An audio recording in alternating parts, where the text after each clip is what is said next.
नमस्कार, आप देख रहे हैं इंडिया का सवाल। मैं हूं आपके साथ पूजा मोहन पांडे। आज महाराष्ट्र में देवेंद्र फडणवीस डबल डोज के साथ पावर में आ चुके हैं। पवार नहीं पावर। शपथ ग्रहण हुआ, पर अब पेच फंसा है मंत्रियों की लिस्ट पर। यानी कि पहले जो संकट सीएम के सिलेक्शन को लेकर था, सीएम की शपथ के साथ उस संकट ने यू टर्न ले लिया है। कैसे? मंत्री पद को लेकर अब संकट नया खड़ा हो गया।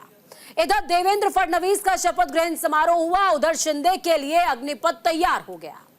एकनाथ शिंदे जब तक खुश हैं, तब तक उनके विधायकों का और समर्थन बीजेपी को मिलेगा। लेकिन खुशी छोड़िए, चिंता की लकीरों ने शिंदे के लिए मुसीबत खड़ी कर दी है कि उनके विधायक मंत्री पद के लिए लाइन में खड़े हैं। आज इसी पर बात करेंगे, लेकिन उससे पहले ये खास रिपोर्ट देखिए और समझिए महाराष्ट्र में सियासत का पेच फंसा कहां है। देवेंद्र सरिता गंगाधरराव फडणवीस, मी महाराष्ट्र राज्याचा मुख्यमंत्री म्हणून माझी कामे निष्ठापूर्वक व सचोट विवेक बुद्धीने पार पाडेन। लौट आया समंदर, विरोधियों का गेम ओवर।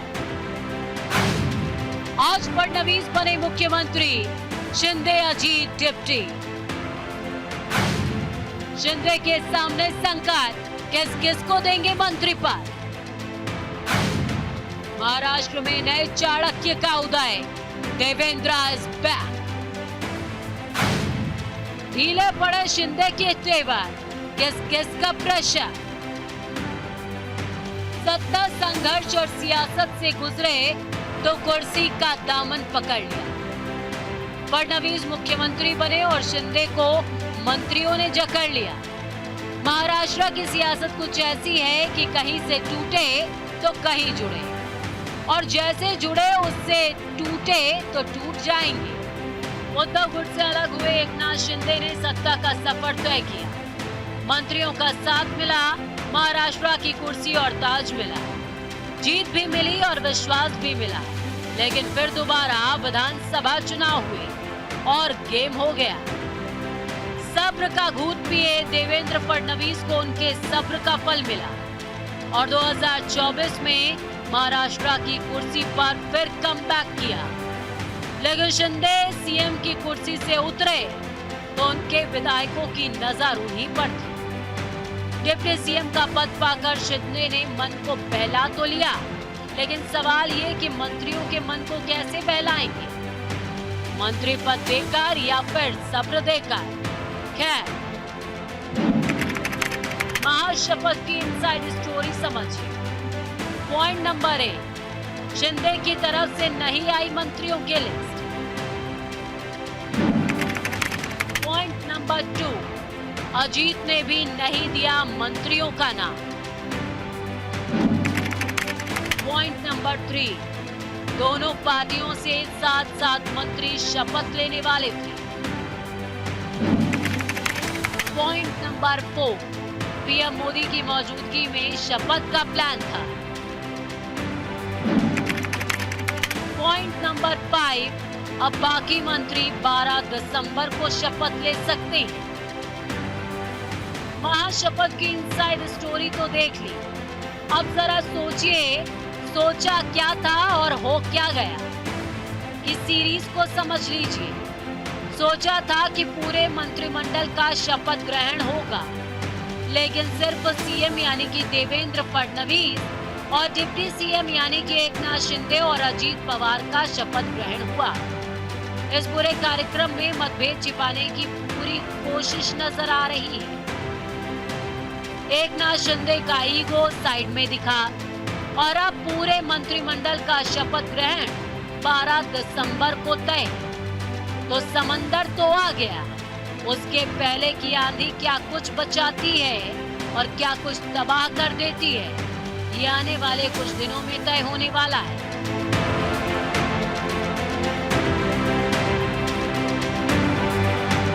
न्यूज़ इंडिया के लिए पूजा उपाध्याय की रिपोर्ट।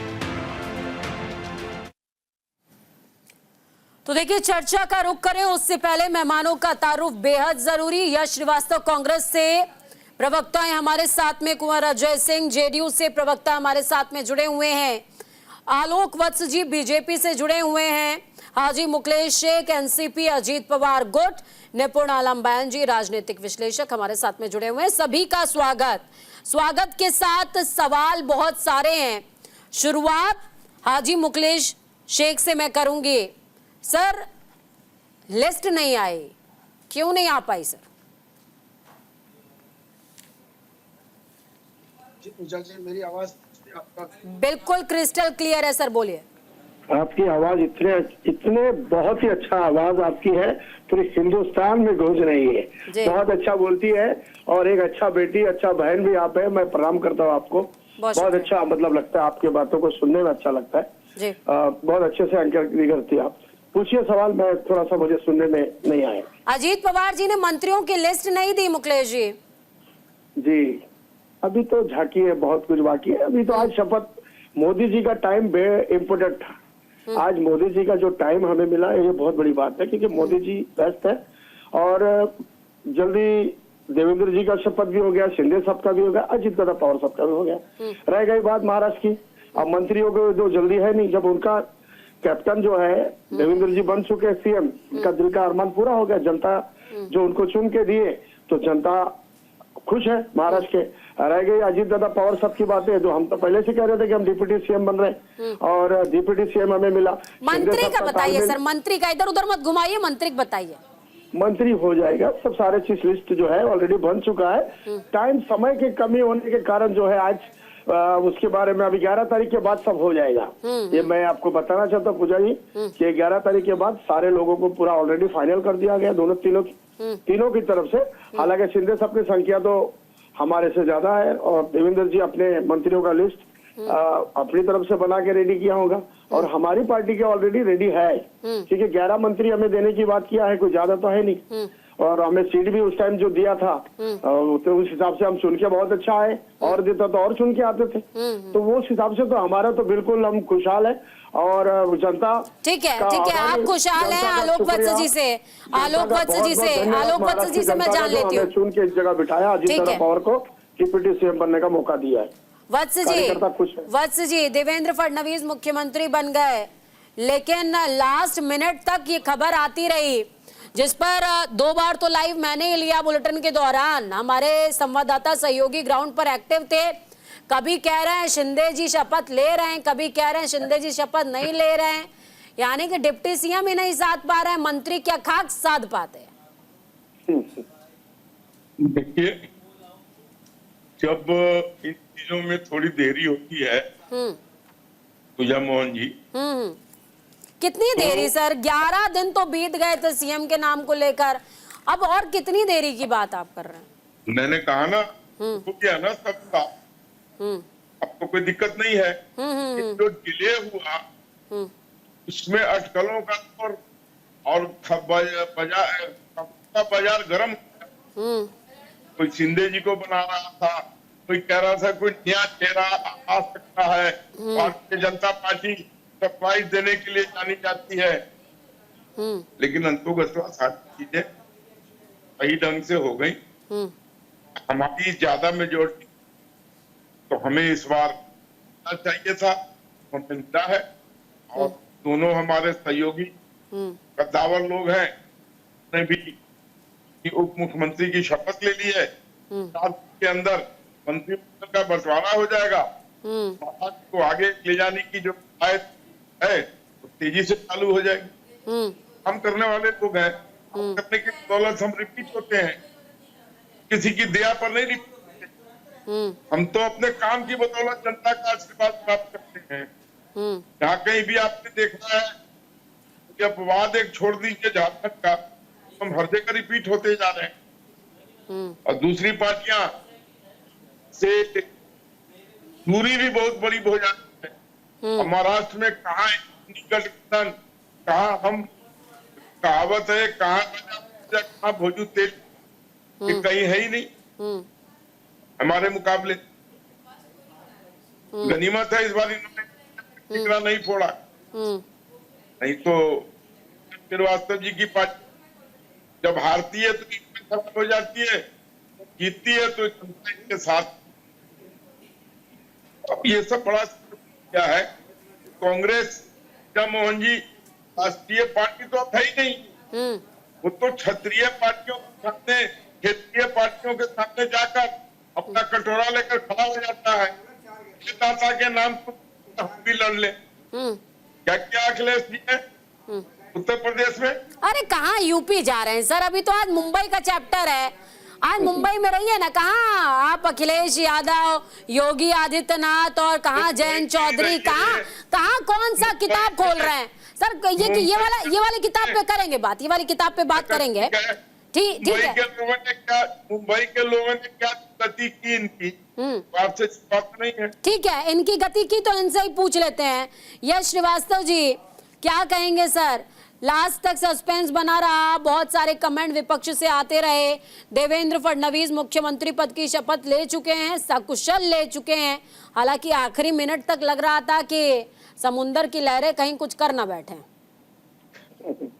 पूजा जी, आज पहली बार शायद मैं आपसे सवाल पूछ रहा हूँ। वो सवाल ये है कि क्या आपको आलोक वत्स जी जो संयोग से आज नेता बीजेपी बने हैं, उनसे आपने जो पूछा था उसका जवाब मिला है? नहीं मिला, मुझे तो नहीं मिला। मुझे तो ऐसा दिखाई दिया जैसे कोई बड़ी तनावपूर्ण कोई ऐसी किसी तरह का गठबंधन इन्होंने निभा लिया हो, जैसे कोई शादी बड़े टेंशन में नहीं। तो इस बात में यश जी कोई शक है क्या आपको कि तनावपूर्ण गठबंधन नहीं था? 11 दिन का समय सर, 11 दिन का समय, एक नाम को लेकर के संतुष्टि, सामंजस्य और संतुलन को स्थापित करना, शक्ति का बैलेंस क्रिएट करना। थी टेढ़ी खीर, हुआ है बिटिया का ब्याह, इसमें कोई दो राय नहीं है। पूजा जी, मैं ये बात क्यों कह रहा हूं, मैं आमतौर पे कभी भी, आप भी, जितनी भी हमारी चर्चाएं हुई, मैंने कभी इस तरह का मेटाफर या इस तरह की उपमा नहीं दी। मैं ये बात क्यों कह रहा हूं, क्योंकि बीजेपी पूरे समय, बीजेपी या उनसे जुड़ी हुई कोई भी पार्टी को शायद ये मजबूर करते हैं, पूरे समय ये संगठन चिल्लाते रहे। 11 दिन तक ये सीएम तय नहीं कर पाए। अभी भी इन्होंने ये जो बैसाखियां लगाई हैं, ये ऐसा नहीं है कि ये डिप्टी सीएम है। सवेरे 4 बजे बिना आधिकारिक तरीके के, बिना संवैधानिक तरीके के शपथ लेने वाले देवेंद्र फडणवीस, हॉस्पिटल में कैमरामैन लेके घुसने वाले, जिनको हॉस्पिटल के दरवाजे से ही जाना पड़ा, वो देवेंद्र फडणवीस, और पूरी दुनिया को हिंदू मुसलमान सिखाने वाले देवेंद्र फडणवीस, जिनको अपने घर पे एक बात सुन के बड़ा बुरा लग गया, हालांकि हरकत उनकी थी, उनको ये चीज मेंटेन करनी थी, वो देवेंद्र फडणवीस आज सीएम बने। लेकिन महान विजनरी लीडर जिनकी बात हो रही है, जिनके नेतृत्व में सब कुछ होता है, जिनके कारण शायद आदि मानव ने पत्थर से आग और गोल पहिए का आविष्कार किया, वो गायब हैं। उनका विजन कहाँ है भाई? मंत्रिमंडल क्यों नहीं तय हो पा रहा है? और मैं ये सब फिर कह रहा हूं कि ये सब मैं क्यों कह रहा हूं, क्योंकि इनके संगठन की इस खींचतान, इस मजाक की कीमत महाराष्ट्र की जनता चुका रही है। बिना आधिकारिक सरकार के महाराष्ट्र की जनता चल रही है। अब इनके ये मंत्रिमंडल इसलिए तय नहीं हुआ है क्योंकि शायद कुछ क्षेत्रीय लोगों ने, जिनको अपनी जगह से प्रेम हो, लगाव हो लोगों से, उन लोगों ने कुछ आपत्तियां उठाई होंगी, तो फिर फेरबदल होगी। किसी भी तरीके से अडानी को इनको धारावी और दूसरे लैंड पार्सल देना है, ये अंदर का मुद्दा है। बाहर ये जो तमाशा मचाएंगे, अभी फिर एक ये न्यूज में दौड़ाएंगे कि लीजिए भैया मंत्रिमंडल आ गया, अब तो बिल्कुल तहलका मच जाएगा। कुछ नहीं होना है। ये सब कुछ उठा के अडानी को बेचने के लिए इन्होंने किया है। तरह तरह की शिकायतें और सबूत पिछले कुछ दिनों में आपके चैनल पे भी आई होंगी। जो शिकायतें आई, महाराष्ट्र का ही एक वो गांव है मरकड़ वाली, वो भी समाचारों में रहा। वहां के लोग इस नतीजे से संतुष्ट नहीं है। लेकिन बीजेपी वाले जब भी आपको मिलेंगे मीडिया में या सामने, वो ऐसे ही बात करेंगे जैसे इनके आने के पहले दुनिया में कुछ था ही नहीं और सब अब हो रहा है। हम इस बात को सिर्फ नजरअंदाज करते हैं और हम ये इंतजार करते हैं कि कभी शायद इस बार अगर गुले भटके इनको ये याद आ जाए कि सरकार इनके संगठन का बाजा बजाने के लिए नहीं, जनता की सेवा के लिए होती है, तो ये शायद कुछ करें। लेकिन हमें उसकी ज्यादा उम्मीद नहीं है। हाँ, हम देखेंगे और हमारा काम जरूर लेकिन यश जी, करने के लिए अभी मंत्रिमंडल भी चाहिए, उसमें भी मुझे बहुत रिस्क लग रहा है और लग रहा है कि आखिरी मिनट तक बहुत अभी पर्दे पर बहुत से किरदार नजर आएंगे और कुछ चले जाएंगे, कुछ रह जाएंगे। बिल्कुल, जी कुंवर अजय जी के पास में जाऊंगी। सहयोगी हैं एनडीए में जेडीयू। अजय जी, क्या कहिएगा? अगला नंबर तो बिहार का है, क्या कीजिएगा? ये जो आपने पूरी कहानी, पूरी स्क्रिप्टिंग देखी महाराष्ट्र में, ऐसा तो नहीं लग रहा है कि नीतीश कुमार जी अगले चुनाव में साइडलाइन ना हो जाएं? पूजा जी, बिहार में एनडीए मतलब नीतीश कुमार। हाँ, बिहार नहीं, में ये तो नीतीश कुमार ने अभी तक सिद्ध NDA किया है। मतलब नीतीश लेकिन कुमार। लेकिन अजय जी, ये अभी नीतीश कुमार ने अभी तक सिद्ध किया है, पर आगे के चुनाव में कर पाएंगे सिद्ध? ये बहुत बड़ा टास्क है आपके लिए, क्योंकि जिस तरीके से बीजेपी का ग्राफ बढ़ रहा है, आपका ग्राफ घट रहा है, मुद्दा है सर। ये पूजा जी, आप एक वरिष्ठ पत्रकार हैं और आप पिछले अनुभव एवं अवलोकनों के माध्यम से आपको मालूम होगा कि एनडीए के जो भी घटक दल हैं, हम जहां तक महाराष्ट्र की बात करते हैं, देवेंद्र फडणवीस जी भी डिप्टी सीएम बनाए गए थे, क्योंकि जो भी उस समय उनकी मजबूरियां थी, जो भी उनकी वर्तमान में जो व्यवस्था थी, उसमें उन्होंने डिप्टी सीएम का पद स्वीकार किया। ठीक वही स्थिति आज एकनाथ शिंदे जी को लेकर के है। उन्होंने तो मतलब आप ये कह रहे हैं ना कि कुछ तो मजबूरियां रही होंगी, यूं ही कोई बेवफा नहीं होता। से उन्होंने डिप्टी सीएम का पद स्वीकार किया है। हाँ। और किसी भी गठबंधन को गठबंधन धर्म निभाना पड़ता है। और रही जहां तक मैं फिर आपसे कहने जा रहा हूं बिहार की बात, तो बिहार की जनता नीतीश जी पे फिदा है और बिहार में एनडीए मतलब नीतीश कुमार।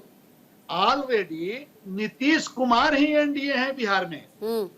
अब बाकी जो भी घटक दल हैं उनके साथ हैं, मौजूद हैं, और हम मिलजुल करके जो भी आपसी सामंजस्य होगा उसका सामना करेंगे। जैसे महाराष्ट्र में जीत करके दिखाए हैं, बिहार भी जीत करके दिखाएंगे। कांग्रेस दिवा स्वप्न देखती है और दिवा स्वप्न देखती रहेगी, और ये लोग केवल अपनी बातों से देश की जनता को भरमाते रहेंगे। ये कभी सामने आएंगे नहीं। देश के आधे राज्य में एनडीए की सरकार बन गई लगभग, और इनके कुल मिला के अजय जी आप यही कह रहे हैं, बिहार में भले ना हो विकास, आएंगे नीतीश कुमार। बिहार में भले हो कितनी भी आए जाए सरकार पर रहेंगे नीतीश कुमार, यही ना कहना चाह रहे हैं आप? तो ठीक है, मैंने स्थापित कर दिया। मैं अगले चुनाव पर बात कर रही थी सर, मैं अगले चुनाव पर बात कर रही थी। निपुण आलम बयान जी से भी एक बार मैं उनका भी विचार जान लेती हूँ। सुन लीजिए, पहले सुन लीजिए, आपने कहा तो सुन लीजिए। हाँ। बिहार जैसे पिछड़े प्रदेश को जेपी और लोहिया के सपनों को साकार करते हुए नीतीश कुमार ने अग्रणी प्रदेशों में स्थान दिलाया है। बिल्कुल अग्रणी है सर, इतना अग्रणी कि ब्रिज बनता है महीने भर में ढह जाता है, ब्रिज पूरा बन भी नहीं पाता है, ढह जाता है, और कई जगहों पर तो प्लास्टर ही गिर जाता है, कहीं पर छत गिर जाती है। विकास तो धड़ल्ले से हो रहा है। मैं विकास पर प्रश्न नहीं उठाएगा। मैं ठीक है, उस पे आगे मैं बताऊंगा, लेकिन ये डाइवर्ट हो जाएगा इसलिए नहीं बताना चाहूंगा। ठीक है सर, एक बार ब्रेक से पहले सभी से बात हो जाए। निपुण आलम बयान जी, मैं आपके पास आऊंगी सर।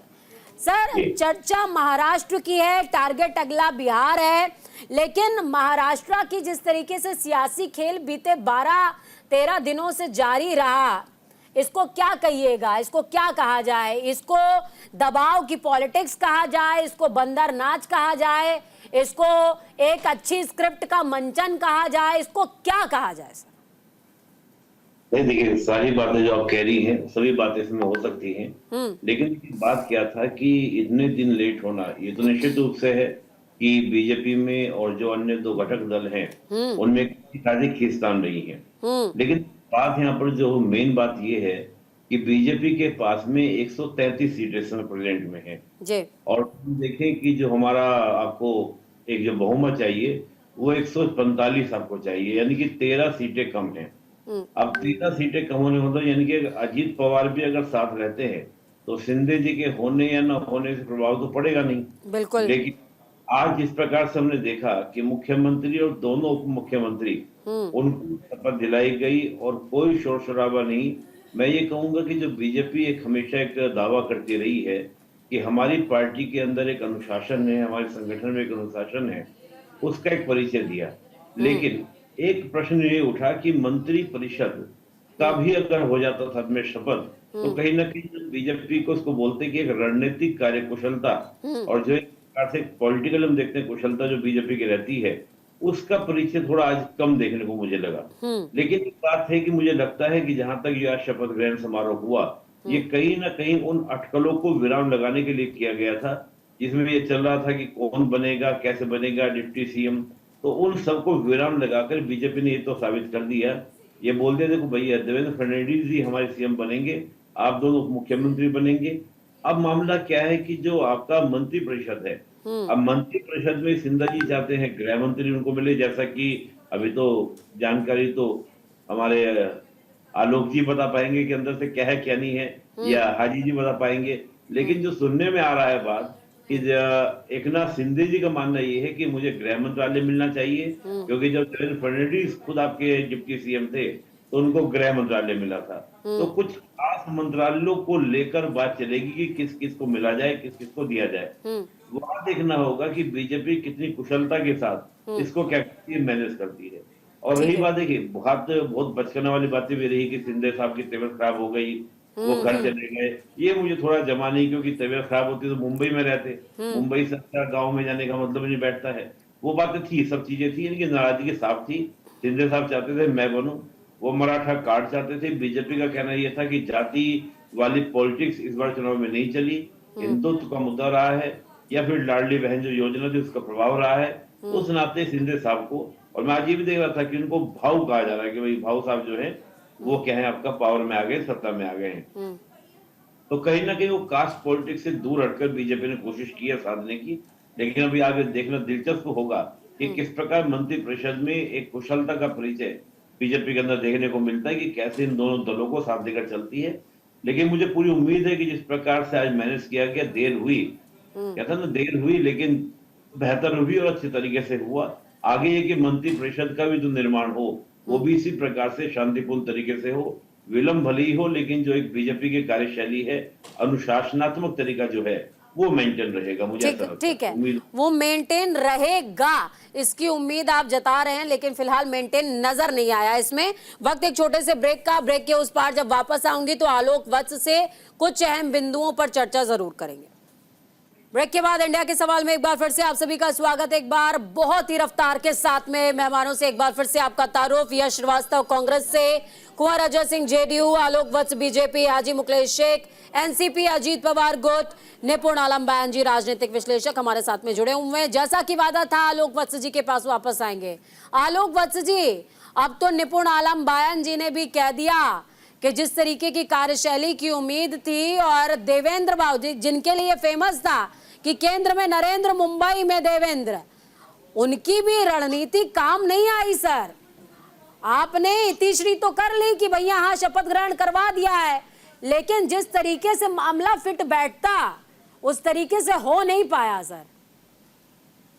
देखिए पूजा मोहन जी, हाँ जी सर, कभी कभी गठबंधन में आलोक जी जिस दौरान आप बोल रहे हैं उस दौरान कुछ लाइव तस्वीरें भी तमाम दर्शकों को हम दिखा रहे हैं, आप बोलते रहिए सर।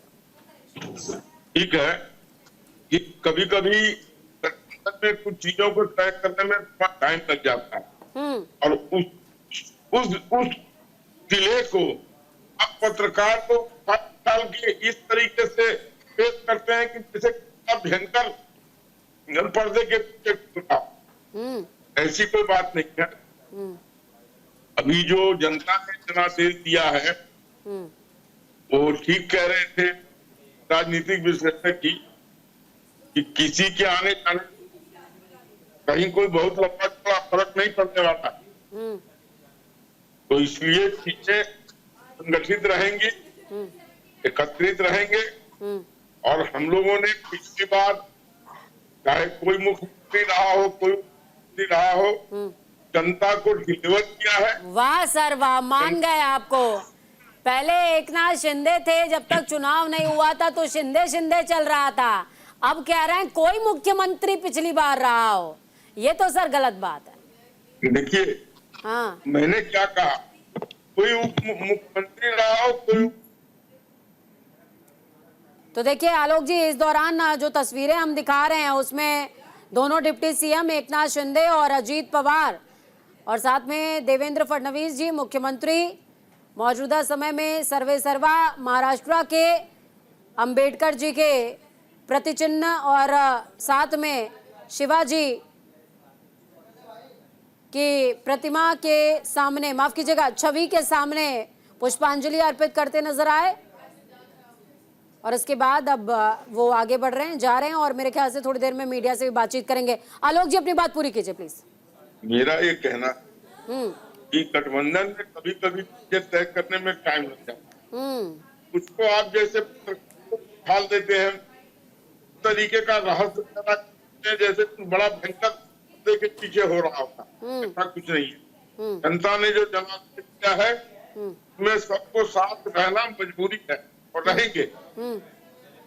और पिछली बार जैसा मैंने कहा, मुख्यमंत्री उपमुख्यमंत्री जितने भी लोग थे अपने मिलकर डिलीवर। अच्छा, ये बता दीजिए आलोक जी, गृह मंत्रालय कौन रखेगा सर? गृह मंत्रालय कौन रखेगा आलोक जी? गृह मंत्रालय किसके पास रहेगा?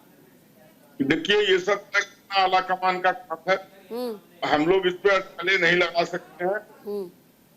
लेकिन जिसके पास भी रहेगा सुदृढ़ रहेगा, चालू रहेगा और कारगर रहेगा।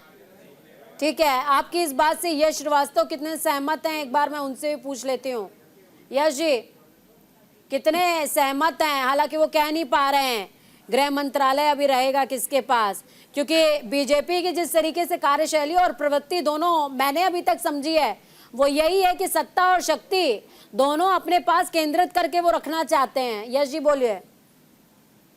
पूजा जी देखिए, आधा सवाल जो आप नहीं समझ पाई वो आपने खुद ही मुझे बता दिया उसका जवाब, और बाकी आधा में थोड़ा लाउड होइए, लाउड।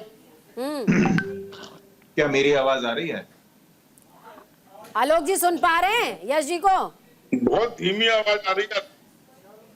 यश जी थोड़ा तेज बोलेंगे, यश जी थोड़ा तेज बोलेंगे, बोलिए। हाँ, क्या बाकी सबको मेरी आवाज आ रही है? बिल्कुल बिल्कुल जी। तो देखिए, आधा सवाल तो आपने खुद ही उनसे पूछ के बराबर कर लिया, आधा मैं बता देता हूँ। मैंने जो शुरू में कहा था, भाजपा की ये जो आदत है, ये राजनीति को अपनी पार्टी मजबूत करने का एक तरीका समझते हैं। इनको राजनीति और अपनी पार्टी एक एंडलेस रनिंग गेम लगती है कि अब ये हो गया हमारी पार्टी में, अब ये हो गया हमारी पार्टी में, पार्टी बढ़ाते चले जा रहे हैं, जनता का कोई ठिकाना नहीं है इनके राज में। तो जब ये चीज अति हो जाएगी, जो हो रही है, ये जो कह रहे हैं कि अभी जैसे विश्लेषक जी ने कहा कि भाई किसी भी एक साथी के होने के बाद दूसरे की जरूरत नहीं है, ये चीज ये दोनों साथ वाले भी तो महसूस कर रहे होंगे ना कि भाई हमारी कितनी कद्र है। किसी भी एक को दूसरे के दम पे हड़का दिया जाएगा, जो कि हो रहा है। अब अजीत दादा ने एक बार इनको बड़े मौके पे मारा था, मतलब ऐसा मारा था कि महाराष्ट्र में बीजेपी मुंह दिखाने लायक नहीं थी। काम तो इनके अभी भी मुंह दिखाने लायक नहीं है, पर चलिए जाने देते हैं। यदि ये दोनों घटक जो हैं, इन्होंने सोचा कि क्यों ना हम दोनों मिलके किंग मेकर बन जाए, जहां हमारी कद्र हो वहां चले जाए, तो बीजेपी वाले क्या करेंगे? 12 दिसंबर के पहले कोई नया काम हो गया तो... Mukesh ji on screen offer है आपके लिए, सुनते रहिएगा सर। हाँ सर बोलिए। तो नहीं, बात ऑफर की नहीं है, बात यह है कि बीजेपी में किसी भी व्यक्ति का मान सम्मान नहीं है। अब बताइए, यदि विश्लेषक जी साफ साफ बोल रहे हैं कि भाई किसी भी एक के बाद दूसरे की जरूरत नहीं है, और शिंदे जी का उतरा हुआ चेहरा हम 11-12 दिन से देख रहे हैं, पता नहीं कितने दिन से देख रहे हैं, गांव चले गए, यहाँ चले गए, वहां चले गए। पिछली बार फडणवीस जी का भी उतरा था सर, ये कौन सी नई बात? हाँ, तो मैं वही तो कह रहा हूँ कि फडणवीस जी, अब अनुशासन की बात होती है। क्या ये अनुशासन है कि आज इसको डिप्टी सीएम बना दो, कल सीएम बना दो, परसों फिर डिप्टी सीएम बना दो, जो डिप्टी सीएम था उसको फिर सीएम बना दिया, फिर सीएम को डिप्टी सीएम बना दिया? मतलब जो डिमोशन और प्रमोशन वाली बात है, वो बीजेपी के लिए केवल अपने साथियों को साधने का एक तरीका बन के रह गया है। अधिकार बदलते हैं, जुरिस्डिक्शन बदलता है, पर ये सब पढ़े लिखे लोगों की बातें हैं। सेंस जैसी बेकार चीज के लिए बीजेपी वाले क्यों सोचेंगे? वो कभी नहीं सोचेंगे। लेकिन भारत की और महाराष्ट्र की जनता सोच रही है। मरकड़वारी ने एक अनोखी क्रांति की नींव डाली है, और अब जब ये अन्याय इनका बढ़ेगा, जब ये धारावी उठा के अपने दोस्त को देंगे, तब वो चीज आगे बढ़ सकती है। और उसके लिए किसी राजनीतिक पार्टी की जरूरत नहीं है। आप जनता पर रोज अत्याचार कर रहे हैं, जनता किसी न किसी दिन जवाब देगी। एक बार आलोक जी को और यश जी को स्क्रीन पे लेकर के आइएगा। तो पूजा जी, मैं केवल इतना और आलोक जी जवाब दीजिएगा यश जी की बात का, बोलिए सर। जनता की जो स्थिति है, उसमें अगर जाके ये दो दल जिनकी बीजेपी को कोई कदर नहीं है, यदि वो जाके मिल गए और कुछ उन्होंने किया, कुछ सोचा, तब ये बीजेपी वाले क्या करेंगे? इनकी ये झूठी मुकेश जी को भी लाइएगा, मुकेश जी भी। जो चुनाव को, जो तमाम शिकायतें हैं जिनको नजरअंदाज करके इन्होंने ये सरकार किसी तरह बनाई है, बैसाखियों वाली जैसी केंद्र में बनी वैसी, और अजीत पवार एक बार इनको बहुत लंबा झटका देके गए। ठीक है, ठीक है, ठीक है। यश जी, आपकी बातों का ताप मुकेश जी तक पहुंच गया है। एक बार देखते हैं कि उनके अंदर का टेम्परेचर कितना है। बोलिए मुकेश जी। यहाँ टेम्परेचर की बात ही नहीं है, जो बात उन्होंने किया ओपन ऑफर दे दिया सर, अब तो ओपन ऑफर दे दिया। नहीं, किसके घर सीटे का तो दूसरे के घर, उनके पास तो अभी तक विपक्ष का लीडर चुनने के लिए जनता ने मैंडेट नहीं दिया है। वो उनके अंदर आपस में तालमेल ठीक नहीं है। ये अभी शरद पवार साहब के जो पार्टी से अभी जितेंद्र रावत साहब बने हैं विपक्ष का लीडर, उनको बने हैं कुछ चुन के, तो वो जाके देवेंद्र जी से मुलाकात करके आ रहे हैं। यानी ये हम आईना समाज को दिखा रहे हैं, तो वो जिनके लिए आप पीछे भाग रहे हैं वो लोग तो सब जा जाके मुलाकात कर रहे हैं। आप लड़ते रहिए, बोलते रहिए, विपक्ष का काम है चिल्लाना बोलना। जनता ने मैंडेट दिया है, जनता देवेंद्र जी के साथ है, अजीत पवार के साथ है और साथ में शिंदे साहब के साथ भी है। नहीं होता तो आज इतने 40 से 50 हजार लोग आजाद मैदान में सब इकट्ठा होकर उनकी शपथ भी देने नहीं उपस्थित होते थे। छोटे छोटे बच्चों के साथ बूढ़े जवान सब पहुंचे। बहन लोग ज्यादातर महिलाओं का मैं खुद वहां पर मेरे पास है, मैं वहाँ स्टेटमेंट वगैरह मैंने दिया है चैनलों पे, वहां मैं खुद गेट पे था, 3 नंबर गेट पे था मैं। तो कहने का मतलब ऐसा है कि धारावी के भाई साहब ने जो बार बार मुद्दे को उठाया, तो वर्षा गायकवाड़ मुंबई के अध्यक्ष अभी खासदार बनी है, राहुल जी के करीब है। धारावी के अंदर आपके पतोले भी चुन के उनकी बहन आई ना, एमएलए बनी, नाना पतोले साहब 213 वोट से कुछ जीत के आए हैं। उसके बाद भी आप मेरे हिसाब से सरेंडर हो रहे हैं, विपक्ष सरेंडर हो रहा है। जो बातों से इनकी पता चल रहा है कि ये कहीं ना कहीं हथियार जो है सरकार बनने से पहले जमीन में डाल रहे हैं। अरे भाई आप लड़िए ना जनता के लिए। 5 साल आपके बोलने से हमारे को बताइए क्या काम हमको करना है, क्या काम हमारे से गलती हो रहा है, क्या 1 मिनट क्या बात हमारे से रह जाता है। जनता को हम हमारा काम पूरा करने के लिए हम बैठे हैं। आप विपक्ष का काम है, हमें आईना दिखाइए, जहाँ हमें आप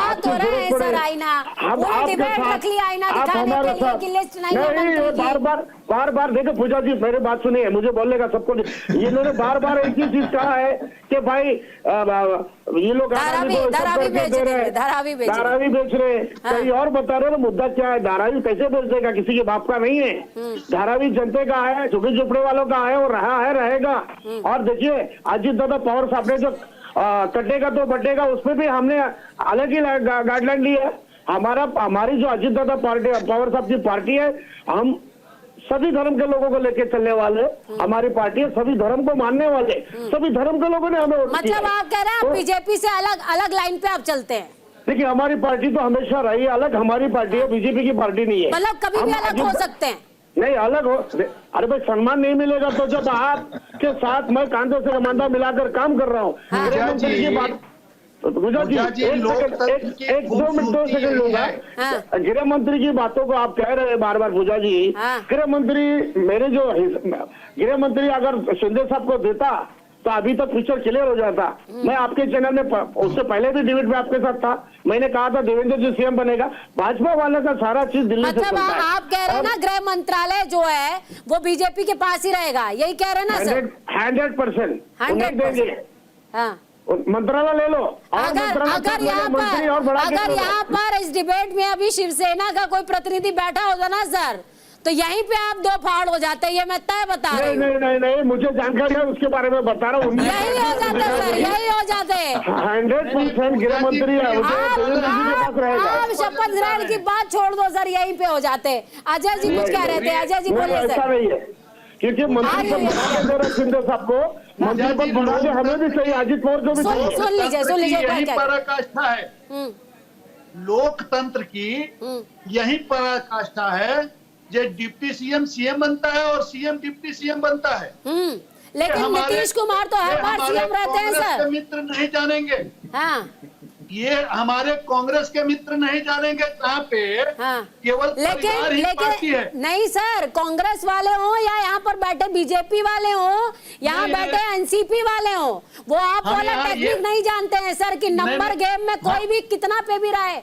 लेकिन सीएम अपना ही बनना चाहिए। जरूर, ये वाला टेक्निक आप नहीं सिखा रहे हो किसी को सर। जी मैं ये बताना चाहूंगा हाँ कि कांग्रेस परिवारवादी पार्टियों के साथ रहते रहते राष्ट्रीय परिवारवादी पार्टी बन गई है। यश जी जवाब जहाँ दीजिएगा। माँ सीट छोड़ती है बेटा खड़ा हो जाता है, और भाई सीट छोड़ता है तो बहन खड़ा होती है। कांग्रेस में दूसरा कोई कार्यकर्ता मौजूद ही नहीं है।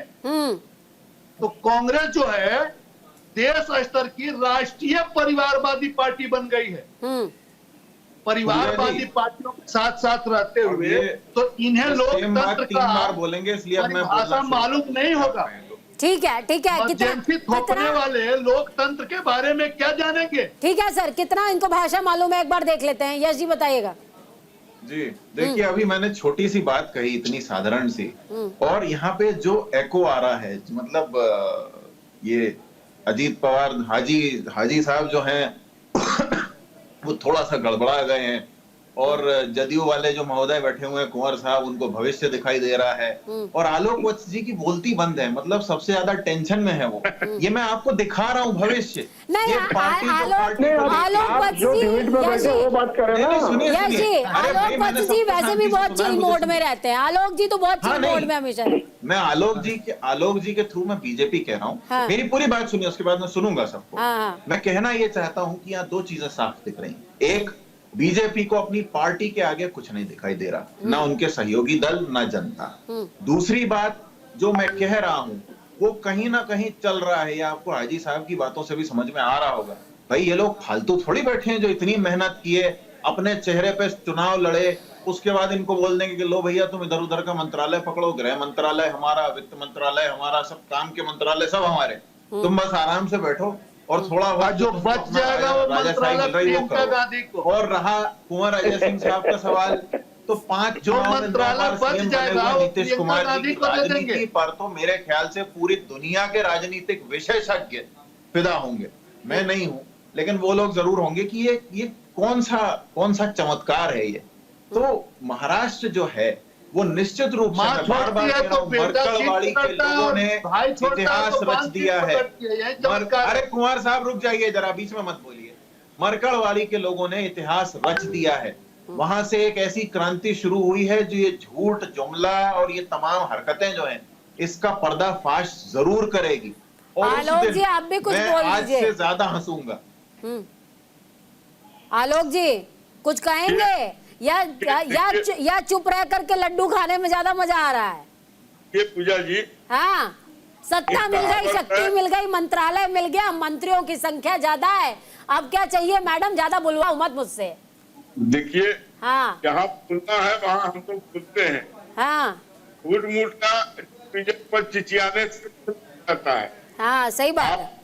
लीजिए, जहाँ संपर्क साधना था, जहाँ हमको भाषण देना था, जहाँ हमको लोगों को मोड़ना था, वो काम हमने मजबूत किया और अब भूतपूर्व जीत लेके आए हैं, प्रॉपर जीत लेके आए हैं। ठीक है, सही कहा। हाँ, हाँ जी मुकेश जी सुनते रहिएगा आलोक जी को, बहुत कम बोलते हैं लेकिन बहुत प्यारा बोलते हैं ये आपके भविष्य का आईना भी इनकी बात में होगा। आलोक जी पूरा कीजिए सर। हमारी भविष्य का आईना जो है वो जनता है। हम धीरे धीरे हिंदुस्तान के से छाए जा रहे हैं, हिंदुस्तान की जा रहे हैं, उसमें डंका बजाए जाते हैं। हाँ। और ये वही तो मैं अजय जी को समझा रही थी, कि धीरे धीरे आप सब जगह छा रहे हैं, चाहे कंधे पे पैर रख के, चाहे छाती पे पैर रख के, लेकिन तो छा तो रहे हैं। हम चाहते हैं कि पूरे भारत के प्रत्येक राज्य में हमारा एनडीए फैले। ये तो हम बहुत बेहतरीन है हम लोगों के लिए। हाँ।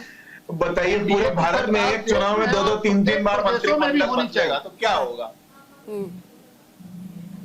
थोड़ा दूर जाके सारे जगह हमारी हाँ, आलोक जी आज 19 राज्य के सीएम आए थे। निपुण जी के पास में जा रही हूँ। निपुण जी देखिए, बेहद अहम मंत्रालय होते हैं किसी भी राज्य को संचालित करने के लिए, राजस्व, वित्त, गृह, ऊर्जा। क्या लगता है ये मंत्रालय किसके हिस्से में जा सकते हैं और कैसे सामंजस्य बन सकता है? साथ में देखिए, बीजेपी हो या कोई भी दल हो, जातीय समीकरण तो साधेगी ही साधेगी मंत्री पद डिवाइड करने में, लेकिन शक्ति का विकेंद्रीकरण कैसे होगा सर?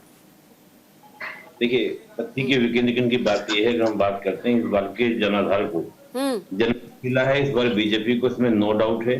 और अगर हम की बात करते हैं तो जाहिर सी बात है कि बीजेपी को ही अपना मंत्रालय लेना चाहिए, सभी तरह के मंत्रालय। लेकिन बीजेपी का देखिए ट्रैक रिकॉर्ड रहा है, चाहे आप केंद्र में देखें और चाहे आप राज्य में देखें, वो गठबंधन धर्म का हमेशा पालन करती है। हम देखें कि पहली बार जो सेंटर में भी गठबंधन, एक सफल गठबंधन जो बना था वो अटल बिहारी वाजपेयी ने बनाया था। उससे पहले जो प्रयोग 77 में हुआ था वो फेल हो गया था।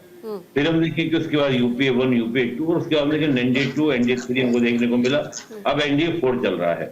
अब देखिए एनडीए 2, एनडीए 3 में बीजेपी को क्या था, बहुमत था, उनको घटक दलों की जरूरत नहीं थी, लेकिन उन्होंने एनडीए तोड़ा नहीं, क्योंकि बीजेपी इस बात को जानती है कि आज स्थिति कुछ हो रहा है, कल किसी और तरह की स्थिति है।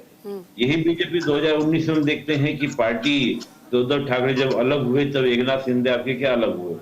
मैं एक बात देखता हूं कि एकनाथ शिंदे जी अलग हुए हैं, क्या एकनाथ शिंदे जी के साथ में जो 57 विधायक हैं क्या वो नहीं छूट सकते?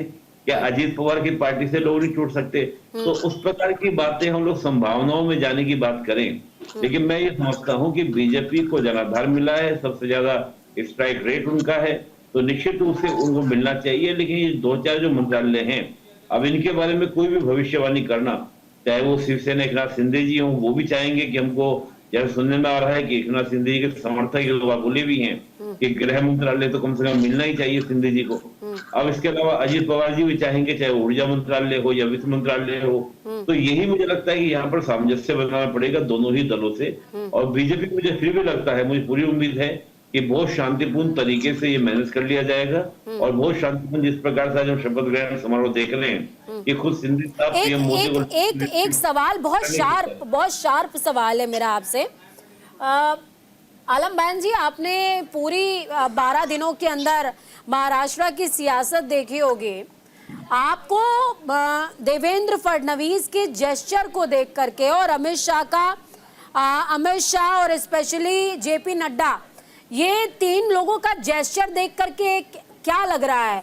क्या बीजेपी महाराष्ट्र में अति आत्मविश्वासी हो गई है क्या, या ये सिर्फ एक भ्रम है जो लग रहा है, अज्यूम हो रहा है, पर ऐसा है नहीं? नहीं, देखिए, मैं खुद देवेंद्र फडणवीस के कई सारे इंटरव्यू सुना, उन्होंने कई बार जिक्र ये भी कहा कि 2019 में हमें जिस प्रकार का स्थिति रही और अभी 24 का देखिए लोकसभा का चुनाव हुआ और लोकसभा के चुनाव में महाराष्ट्र में जिस प्रकार से बीजेपी को मिला या पूरे देश में जिस प्रकार का जनमत मिला, आप देखिए उसी जनमत के बाद बीजेपी सजग हुई है और तैयारी करके हरियाणा का चुनाव जिस तरह से जीता, मतलब कोई भी उम्मीद नहीं कर रहा था कि कांग्रेस में जीतेगी हरियाणा के अंदर। इस प्रकार से हरियाणा का चुनाव जीता, फिर महाराष्ट्र में इस प्रकार की जो विक्ट्री मिली, मानता हूँ ये बीजेपी की सजगता का क्या है, एक पहचान है सजगता की, हम कह सकते हैं कि ये सजगता दिखाई दे रही है। अरे सर, आप एक्सेप्ट करें या ना करें, वो बीजेपी की सजगता से ज्यादा संघ की कर्मठता ग्राउंड पर नजर आई है सर, इस बात से डिनाई नहीं किया जा सकता। जी पूजा जी, बोलिएगा सर, बोलिए। जाना पड़ेगा जी, तो आप अपना लास्ट कमेंट दे दीजिए सर, क्योंकि लगातार सब कह रहे हैं कि अजीत पवार 6ठी बार उप मुख्यमंत्री पद और गोपनीयता की शपथ ले चुके हैं, लेकिन पलटी तो वो कभी भी मार सकते हैं। जिस इंसान ने चाचा की घड़ी में अपना समय सकारात्मक कर लिया, वो तो किधर भी चला जाएगा, ये आरोप बार बार लग रहा है सर। देखो, दिया चले अंधेरा है, राजनीति में कभी कायम का दुश्मन और कायम का दोस्त नहीं होता है। तो कहने का मतलब ऐसे कि अजीत पवार पलटी मार सकता है, शिंदे सब भी मार सकता है, बीजेपी भी मार सकती है। बीजेपी को तो तेरा मतलब आप हर सिचुएशन के लिए तैयार है ना, हर सिचुएशन के लिए तैयार है ना? हमारे पार्टी सेक्शन में अजीत दादा पवार के साथ प्रफुल्ल भाई पटेल साहब, मोदी जी से आज ही मिले, सुनील तटकरे साहब, हमारे भुजबल साहब, सारे नेता मुंबई के, और 11 मंत्री हमको दे रहा है। हमारे लोग से बातचीत पूरा तय हो चुका है, आगे का उनकी पार्टी वो देखे, हम काम करते रहेंगे जनता के हित के लिए। अजीत दादा पवार सीएम बने, ऐसे हमारी इच्छा है, और अभी नहीं तो कभी देखेंगे फिर 2.5 साल बाद, लेकिन कोशिश तो जारी रहेगी। डिप्टी सीएम की कुर्सी पे 66 तो लगी गया। यश जी मुस्कुरा रहे हैं बहुत ज्यादा। एक बार नहीं बनाया, 6 बार बनाया, 6 बार। कोई वही कह रही हूँ सर, 66 तो लगा दिया। और छठी बार बोले तो अजीत दादा पवार सीनियर है। अरे बिल्कुल तजुर्बा होगा सर। शिष्य किसके हैं, भतीजे किसके हैं? शरद पवार शून्य कर दिया उनको। चलिए यश जी कुछ बोल रहे हैं। पूजा जी, महाराष्ट्र की 2 मिनट और बैठिए सर, फिर खत्म कर रही हूँ। यश जी बोले। जी, महाराष्ट्र की जनता says hi to everyone in NDA.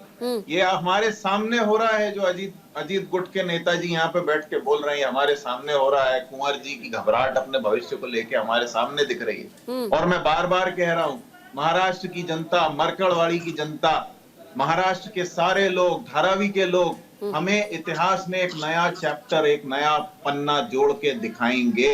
ये अन्याय और ये पार्टी से ऑब्सेशन करके जनता पर अत्याचार, धारावी के लोगों ने आपकी पार्टी को चुन के दिया है सर। वर्षा गायकवाड़ की बहन को चुन के दिया है, विधायक नवनिर्वाचित चुन के एकनाथ गायकवाड़ साहब की बेटी। ठीक है अजय जी 20 सेकंड सर बोलिए, बार बार निशाना आप पर ही है सर। देखिए, मैं फिर कह रहा हूं, जो कांग्रेस के मित्र हमारे हैं, कांग्रेस की कथनी और करनी में काफी डिफरेंस है और देश की जनता इसको समझती है। पर एनडीए के मनसावाचा कर्मणा एक समानता है और इस समानता को लेकर के ही हम देश में आगे बढ़ रहे हैं। ठीक है, पिछली बार आलोक जी यश जी अब 20 सेकंड। आलोक जी बोले सर। और 17 बार के बाद सर आलोक जी को बोलने दीजिए, अजय जी वाइंड अप करना है सर। आलोक जी बोले। भारतीय जनता पार्टी के नेतृत्व में पूजा जी, एनडीए का गठबंधन हर राज्य में प्रगति कर रहा है, राज्य की प्रगति करा रहा है, प्रगति कर रहा है, इसमें अपना डंका बजा रहा है। ठीक है, चलिए आलोक जी की एक ही आवाज की हर तरफ बीजेपी का डंका बजा हुआ है। और आलम बायन जी जुड़े, जिन्होंने साफ तौर पर कहा कि ये नजर नहीं आता, ये लग नहीं रहा है कि बीजेपी इस समय किसी तरीके की अपलिफ्ट कह सकते हैं कि भ्रम में है। फिलहाल मंत्रालय का डिसीजन नहीं हो पाया है। बहुत शुक्रिया आप सभी मेहमानों का हमारे साथ जुड़ने के लिए, चर्चा को बेहद खास और अहम बनाने के लिए। देखिए, समझिए और ये भी जानिए, कहते हैं सुबह का भूला अगर शाम को घर लौटे तो उसे भूला नहीं कहते हैं। सरकार का गठन हो गया है, लेकिन सरकार में विभाग अहम रोल निभाते हैं। कौन सा विभाग किसके पास जाएगा, कौन घर चलाएगा, कौन घर के बाहर की रक्षा करेगा, कौन घर का लालन पालन पोषण यानी कि उसकी अर्थव्यवस्था देखेगा। बहुत से ऐसे मुद्दे हैं जो अभी शांत होना बाकी हैं और इन मुद्दों को शांत करना बीजेपी के लिए कुछ हद तक टेढ़ी खीर जरूर है। वक्त छोटा सा ब्रेक का, ब्रेक के उस पार खबरों का सफर लगातार जारी। बने रहे न्यूज़ इंडिया के साथ, क्योंकि हम हैं राष्ट्र की आवाज।